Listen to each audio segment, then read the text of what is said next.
ചേട്ടാ, പ്രതിപക്ഷ ഉപനേതാവ് സ്ഥാനം കിട്ടിയില്ലെങ്കിൽ ഞങ്ങൾ പിണങ്ങുമെന്ന് CPI പറയുന്നു എന്നൊരു സാഹചര്യം കേരളത്തിലുണ്ട് എന്നാണ് അറിയാൻ കഴിയുന്നത്. അതേപോലെ തന്നെ സജീന്ദ്രൻ ഇന്ന് നിയമസഭയിൽ പറഞ്ഞ ഒരു പ്രസ്താവനയുണ്ട്. അതായത് പ്രതിപക്ഷ നേതാവിൻ്റെ സ്ഥാനം കണ്ട് ബാലഗോപാലും മോഹിക്കേണ്ട എന്ന് പറയുന്നൊരു സ്റ്റേറ്റ്മെന്റ് അദ്ദേഹം പറഞ്ഞു. യഥാർത്ഥത്തിൽ അതായത് CPIക്ക് ഈ പ്രതിപക്ഷ ഉപനേതാവ് സ്ഥാനം കൊടുക്കുമ്പോൾ ഇത്രയും ദാരിദ്ര്യത്തിൽ CPM ഇത്രയും വർഷത്തിനിടയ്ക്ക് ഇത്രയും വലിയ ദാരിദ്ര്യത്തിൽ നിൽക്കുമ്പോൾ ഇല്ല, CPIക്ക് ഒരിക്കലും പ്രതിപക്ഷ നേതൃസ്ഥാനം CPM വിട്ടുകൊടുക്കില്ല എന്നുള്ളത് അത്യന്തം ക്ലിയർ ആണ്. അത് ബിനോയ് വിശ്വത്തിനും CPI നേതാക്കന്മാർക്കും എല്ലാവർക്കും അറിവുള്ള കാര്യം തന്നെയാണ്. ഈ ഇടതുപക്ഷ മുന്നണിയുടെ അവസ്ഥ എന്താണെന്നറിയോ? പൊതുവെ ദുർബല, കൂടെ ഗർഭിണി, ഈ അവസ്ഥയിലാണ് പ്രതിപക്ഷമായ LDF ഉള്ളത്. അവരുടെ ഏറ്റവും വലിയ ഘടകകക്ഷി CPM കഴിഞ്ഞാൽ CPI ആണ്. CPI കഴിഞ്ഞാൽ കേരള കോൺഗ്രസ് M ആയിരുന്നു. കേരള കോൺഗ്രസ് എമ്മിന് മരുന്നിന് പോലും ഒരുത്തന്നെ ജയിപ്പിച്ചെടുക്കാൻ ഇടതുപക്ഷ മുന്നണിക്ക് സാധിച്ചില്ല. ഇവരൊക്കെ സ്വയം വിലയിരുത്തണം. ഇവരെയൊക്കെ പണിഞ്ഞതാണ് CPM എന്നുള്ള കാര്യത്തിൽ യാതൊരു വിധമായ സംശയം വേണ്ട. കൃത്യമായ ഓപ്പറേഷൻസിലൂടെ ഈ പറയപ്പെടുന്ന കേരള കോൺഗ്രസിന്റെ എമ്മിന്റെ സ്ഥാനാർത്ഥിമാരെ പരാജയപ്പെടുത്താൻ CPM മുൻകൈ എടുത്തു. അങ്ങനെയാണ് CPM അല്ല ഏറ്റവും കൂടുതൽ സീറ്റുകൾ അവർക്ക് വേണ്ടി കൊടുത്തത്. ഈ ത്രിതല പഞ്ചായത്ത് തെരഞ്ഞെടുപ്പിൽ നമ്മൾ കണ്ടല്ലേ കൂടുതൽ സീറ്റുകൾ കൊടുക്കുന്നത്. അല്ല, അത് നോക്ക്, വെൽ പ്ലാൻഡ് പരിപാടി ആരും പിണറായി വിജയനെ പഠിപ്പിക്കേണ്ട കാര്യമില്ല. കേരളത്തിലെ ഏറ്റവും കൂടുതൽ ഉയർന്നു കേട്ട മുഖ്യമന്ത്രി സ്ഥാനാർത്ഥിയാകും പിണറായി വിജയന് ശേഷം എന്ന് ഉയർന്നു കേട്ട നേതാവിന്റെ പേരെന്താ? ശൈലജ ടീച്ചറായിരുന്നു. അത് തന്നെയാ ഉദ്ദേശിച്ചത്. ശൈലജ ടീച്ചർ എന്തി? ശൈലജ ടീച്ചറെ ഒതുക്കി. അത് കൊറോണ കഴിഞ്ഞപ്പോഴേ ഒതുക്കി. എങ്ങനെ ഒതുക്കി? എത്ര വർഷം കൊണ്ട് ഒതുക്കി? 5 കൊല്ലം കൊണ്ട്. 5 കൊല്ലം കൊണ്ട് ഒതുക്കി. ആ 5 കൊല്ലത്തിനിടയിൽ കഴിഞ്ഞ നിയമസഭാ തെരഞ്ഞെടുപ്പ് കഴിഞ്ഞതിന് ശേഷം KK ശൈലജ ടീച്ചറിന് എന്തൊക്കെ അവസരങ്ങൾ കൊടുത്തു? പാർലമെന്റിലേക്ക് മത്സരിച്ചു, വടകരയിൽ കൊണ്ടുപോയി മത്സരിപ്പിച്ചു, കാണുമ്പോൾ ശൈലജ ടീച്ചറെ മത്സരിപ്പിച്ചു, നിയമസഭയിൽ മത്സരിപ്പിച്ചു, കാണുമ്പോൾ ടീച്ചറെ നിയമസഭയിൽ മത്സരിപ്പിച്ചു. ജയിക്കുന്നിടത്താണോ മത്സരിപ്പിച്ചേ? അല്ല, അതിന്റെ വലിയുള്ള ഉദ്ദേശം എന്തായിരുന്നു?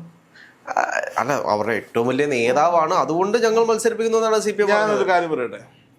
കേരള കോൺഗ്രസ് എമ്മിന്റെ ചെയർമാനായിരിക്കുന്ന ജോസ്മോൻ, അതായത് ജോസ് കെ മാണിക്ക് UDF ക്യാമ്പിലേക്ക് പോകാൻ ആഗ്രഹം ഉണ്ടായിരുന്നു.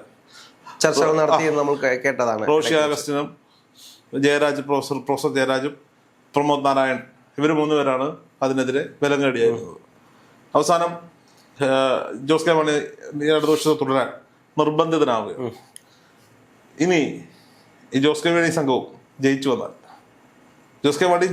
വന്നാൽ അവര് ഒരു പക്ഷേ UDFിലേക്ക് വിലവേശി പോകാനുള്ള സാധ്യത ഉണ്ട്. ശരിയല്ലേ? UDF ഒരു നിസ്സാര ഭൂരിപക്ഷത്തെ നോക്കി, ഞാൻ പറയുന്നത് നിയമസഭ ഇലക്ഷന് മുമ്പുള്ളൊരു മെന്റാലിറ്റിയാണ്. കടുത്ത മത്സരം നടക്കുന്നു, ഒരു നിസ്സാരമായ ഒരാളുടെ കാണാൻ ഭൂരിപക്ഷത്തിൽ ഇങ്ങനെ പോവുകയാണ്. മറ്റുള്ള കയ്യിൽ 3-4 MLA-മാരുണ്ട്. സ്വാഭാവിക വിലവേശം നടക്കും. ഈ M അങ്ങോട്ട് മറിയാൻ സാധ്യതയുണ്ട്. എന്നാൽ ഞങ്ങൾ ജയിപ്പിച്ച എല്ലാ MLA-മാരും മത്സരിക്കുന്നു. ഞങ്ങളൊരു 10-75 സീറ്റ് മേടിച്ച് അധികാരത്തിലെത്തും. അപ്പോൾ ഈ എമ്മിൻ്റെ 3-4 സീറ്റുകളൊന്നും ഞങ്ങൾക്ക് ആവശ്യമില്ല. അപ്പോൾ ഇവരെ അങ്ങ് പരാജയപ്പെടുത്തിയാൽ ഇവർ നാളെ നമുക്കൊരു ബാധ്യതയായി മാറില്ല. തോറ്റിട്ട് നിൽക്കുന്ന എമ്മിനെ UDFന് വേണം? വേണ്ട. MLA-മാരില്ലാത്ത എമ്മിനെ UDFന് വേണ്ടല്ലോ. അവിടെ വിലവേശി പാനം പറ്റൂല. പ്രത്യേകിച്ച് VD സതീശനൊക്കെയാണ് MLA ആയിരിക്കുന്ന PV അൻവറിനെ പോലും വേണ്ടെന്ന് പറഞ്ഞ ആളാണ്. അപ്പോൾ ഇവരെയൊക്കെ തോപ്പിച്ചാൽ ഇവരെന്നും ഈ പാർട്ടിയും അണിയും 2 വർഷത്തിനൊപ്പം നിൽക്കും. ജോസ് കെ മാണി സംഘം ഇപ്പൊ UDFിലോട്ട് എന്നാ കാൽ ഉടക്കി തൊഴിക്കൂല്ലേ? തൊഴിയും. ഈ ഒരു അവസ്ഥയിൽ അവർക്ക് 2 വർഷം വിട്ടു പോകാൻ പറ്റുമോ? ഇല്ല. പറ്റുമോ? VD സതീശൻ പറഞ്ഞതുമാണ് മറ്റൊരു വിസ്മയം. ഞാൻ ചോദിക്കുന്നത്, കേരള കോൺഗ്രസ് എമ്മിനും ഈ സാഹചര്യത്തിൽ ഇടതുപക്ഷം വിട്ടു പോകാൻ പറ്റുമോ? കഴിയില്ല. അപ്പൊ ലോക്കാണോ? ലോക്കാണ്. ഇത് എന്ന് പ്ലാൻ ചെയ്തതാണ്? പഞ്ചായത്ത് ഇലക്ഷൻ സമയത്ത് കൂടുതൽ സീറ്റുകളൊക്കെ കൊടുത്ത് അവരെ ഒന്ന് പ്രീതിപ്പെടുത്തി നിർത്തി നിയമസഭാ സമയത്ത് കൃത്യമായി പണിഞ്ഞു കൂടുക. അതല്ലേ സംഭവിച്ചത്? ആണോ? തീർച്ചയായിട്ടും ആണ്. അപ്പോ CPIയുടെ കാര്യത്തിലേക്ക് വരാം. CPI ഈ പ്രധാനമന്ത്രിയുടെ PMC പദ്ധതിയിൽ ഇടതുപക്ഷ സർക്കാർ ഒപ്പുവെച്ചപ്പോൾ മുതൽ CPM-ഉം CPI-യും തമ്മിൽ വല്ലാത്തൊരു ഉള്ളിൽ അടികൾ തമ്മിലൊക്കെ ഒരു വല്ലാത്ത എതിർപ്പുണ്ട് അല്ലേ? CPIയുടെ സംസ്ഥാന സെക്രട്ടറിക്ക് പിണറായി വിജയന്റെ മുന്നിൽ ഇങ്ങനെ നടു കുനിച്ചു നിൽക്കാനാണ് ആഗ്രഹം. വെളിയം ഭാർഗവനെ പോലെയൊക്കെയുള്ള കരുത്തുറ്റ CPI നേതാക്കന്മാരുണ്ടായിരുന്ന, സംസ്ഥാന സെക്രട്ടറിമാരുണ്ടായിരുന്ന പാർട്ടിയാണ്. അവരെ കാണുമായിരുന്നെങ്കിൽ ഇപ്പം എന്നെ അവരത് വിട്ട് UDF പോയതല്ലേ. അതെ, തീർച്ചയായിട്ടും. തിരുവായ്ക്ക് എതിർവായില്ല എന്ന് CPM-കാർ പറയുന്നതിനെ നമുക്ക് മനസ്സിലാവും. ഇത് CPI-ക്കാർ എന്തിനാണ് ഏറ്റവും പറയുന്നത് എനിക്ക് മനസ്സിലാവുന്നില്ല. അപ്പോൾ സ്വാഭാവികമായിട്ടും PFC പദ്ധതി പ്രഖ്യാപിച്ചു, അതിലൊപ്പ് വെക്കുന്നു, CPM CPI ആയിട്ട് ഇടയുന്നു. CPI UDF എത്തുമെന്ന് പല ആളുകളും വിശ്വസിച്ചു.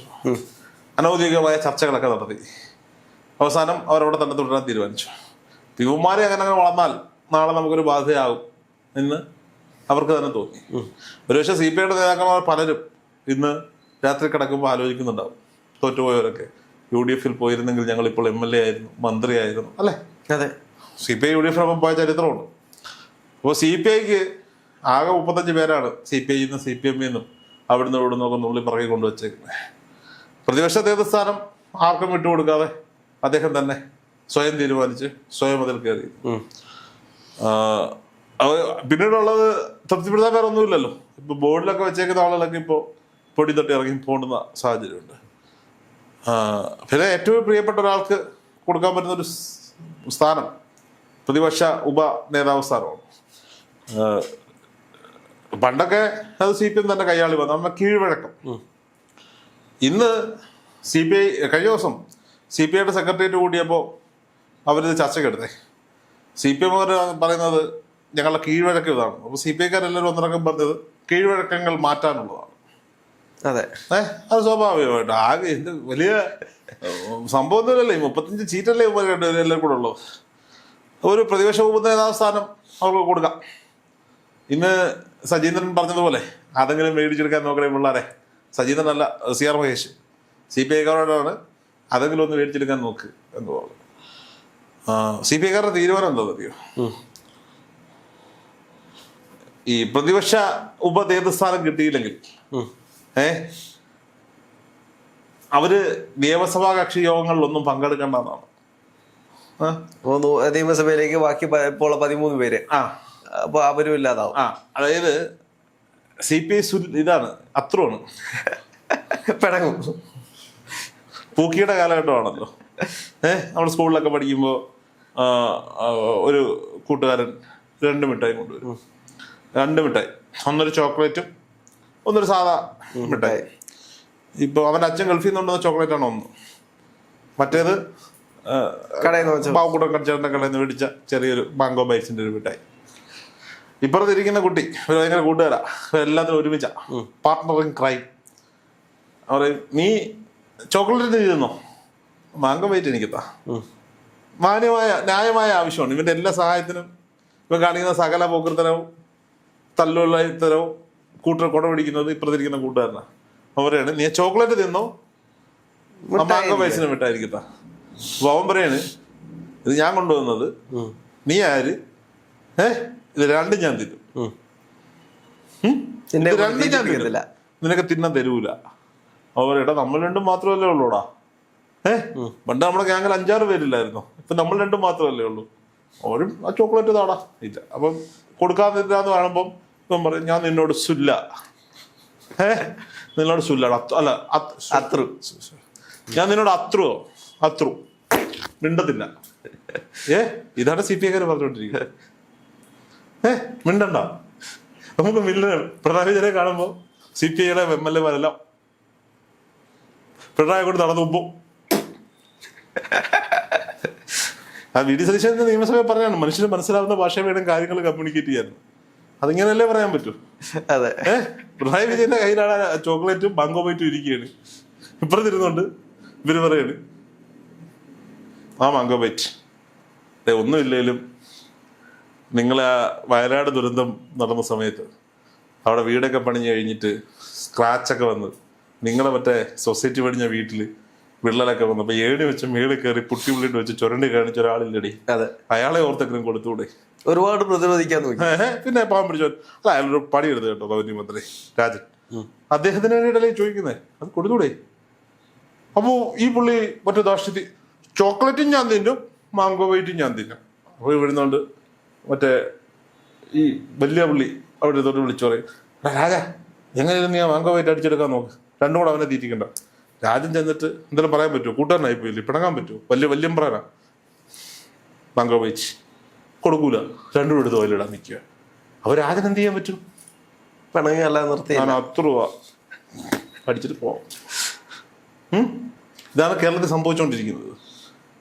എന്തിനാ ഇവരിങ്ങനെ CPI പോലുള്ള പ്രസ്ഥാനം ഇങ്ങനെ നടു കുനിച്ച് ഇവർക്ക് മുന്നിൽ കുനിഞ്ഞിരിക്കുന്നത് എനിക്ക് മനസ്സിലാവും. അല്ല, ഒരു വിപ്ലവ പ്രസ്ഥാനമായിരുന്നു. ഇപ്പോൾ CPM-നേക്കാൾ കൂടുതൽ രാഷ്ട്രീയ പാരമ്പര്യം പറയാനുള്ള ഒരു പാർട്ടി കൂടിയാണ് CPI എന്ന് പറയുന്നത്. നീ വേറെ കാര്യം പറഞ്ഞുതരാം.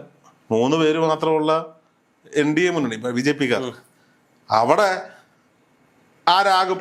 എനിക്ക് വേണം വി മുരളീധരനെ ആക്കാതിരിക്കാൻ, തിരിച്ച് രാജീവിനെ ആക്കാതിരിക്കാൻ വേണ്ടിയിട്ട് ആ ഗോപകുമാറിന് കൊണ്ട് കൊടുത്തു പോരാണ് അവര്.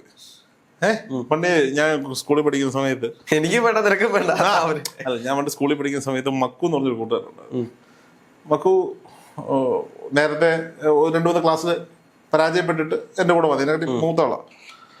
മക്കുവിന് രാവിലെ വീട്ടിൽ നിന്ന് ആരെങ്കിലും മുട്ടായി മേടിക്കാൻ 5 രൂപ 10 രൂപ കൊടുത്തു വിടും. ഈ 11:30 ഇന്റർവെൽ ആകുമ്പോൾ ഞങ്ങൾ ഗ്രൗണ്ടിന്റെ ഏറ്റവും താഴെയാണ് ഞങ്ങളുടെ ക്ലാസ്. അവിടെ നടന്ന് മെയിൻ റോഡ് വരുമ്പോഴാണ് കടയുള്ളത്. ഈ കടയെന്ന് വെച്ചാൽ മുട്ടിപ്പഴം, തേൻ മുട്ടായി ഒക്കെ കിട്ടും. മക്കു മുട്ടായി മേടിക്കാൻ പോകും. അപ്പം ഞങ്ങൾ ചിലപ്പോൾ എന്റർടൈൻമെന്റ് പിന്നെ പുറകെ പോകും. ആ മുട്ടായി മേടിക്കുക 5 രൂപയ്ക്കൊക്കെ ഒന്ന് ഇഷ്ടം പോലെ മിഠായി കിട്ടുമല്ലോ, അത് തുറന്ന് അടിച്ചു മാറ്റണം, മേടിക്കണം. അപ്പം ഞങ്ങളെ കാണുമ്പോൾ മക്കു അടിച്ചിട്ട് മിഠായി മേടിക്കത്തില്ല, ഈ കൊടുത്ത കാശിന് 5 രൂപ എടുത്തിട്ട് പശ മേടിക്കും. മക്കുവിന് പശയുടെ ആവശ്യമൊന്നുമില്ല. മക്കുവിന് പശയുടെ ആവശ്യമൊന്നുമില്ല. മക്കു മുട്ടായി മേടിക്കാൻ പോയതാണ്.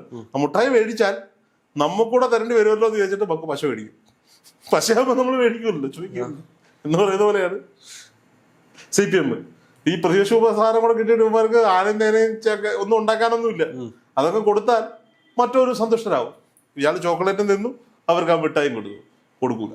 അല്ല, CPM മുൻകൂട്ടി ചിന്തിക്കുന്ന ഒരു പാർട്ടിയാണ്. CPM-നെ സംബന്ധിച്ച് നീ ഓവർ ഹൈപ്പ് കൊടുക്കരുത്. അല്ല, ഇതിനകത്ത് നമ്മൾ ശ്രദ്ധിക്കേണ്ട കാര്യമുണ്ട്. ഇപ്പോ സജീന്ദ്രൻ തന്നെ ഇന്ന് പറഞ്ഞു അങ്ങ് 10 കൊല്ലം അവിടെ ഇരിക്കട്ടെ എന്ന് പറഞ്ഞു. ഇനി അടുത്ത 5 കൊല്ലം കഴിഞ്ഞിട്ട് ഇതിലും കൂടുതൽ മെമ്പർമാരുമായിട്ട് പ്രതിപക്ഷ സ്ഥാനത്തേക്ക് പോവുകയാണെങ്കിൽ അപ്പോഴും CPI ഇത്തരത്തിൽ ചോദിച്ചു കഴിഞ്ഞാൽ എന്ത് ചെയ്യും? ഇപ്പൊ ഒരു വട്ടം കൊടുത്തു കഴിഞ്ഞാൽ വീണ്ടും കൊടുക്കേണ്ടി വരും. ഇനി ഇപ്രാവശ്യം എന്താണെങ്കിലും ഇങ്ങനൊക്കെ പോവാണെങ്കിൽ ഇലക്ഷൻ എടുക്കുമ്പോഴത്തേക്ക് CPI കേരള കോൺഗ്രസ് ഒക്കെ UDF-ലേക്ക് എത്തും, അല്ലെ BJP NDA-ലേക്ക് പോകും. ആ കാര്യം CPI എന്തായാലും NDA-യിലോട്ട് പോകില്ല. ചിലപ്പോൾ NDA-യിലോട്ട് പോകും, CPI UDF-നൊപ്പം പോകും. അങ്ങനെയാണ് ഇവിടെ ഇതില്ല. CPM BJP-യിലേക്ക് പോകുന്നത്. CPM അല്ല, CPI UDF-ലേക്കും കേരള കോൺഗ്രസ് NDA-യിലേക്കും പോകാനുള്ള സാധ്യതയുണ്ട്. എഴുതി വെച്ചു.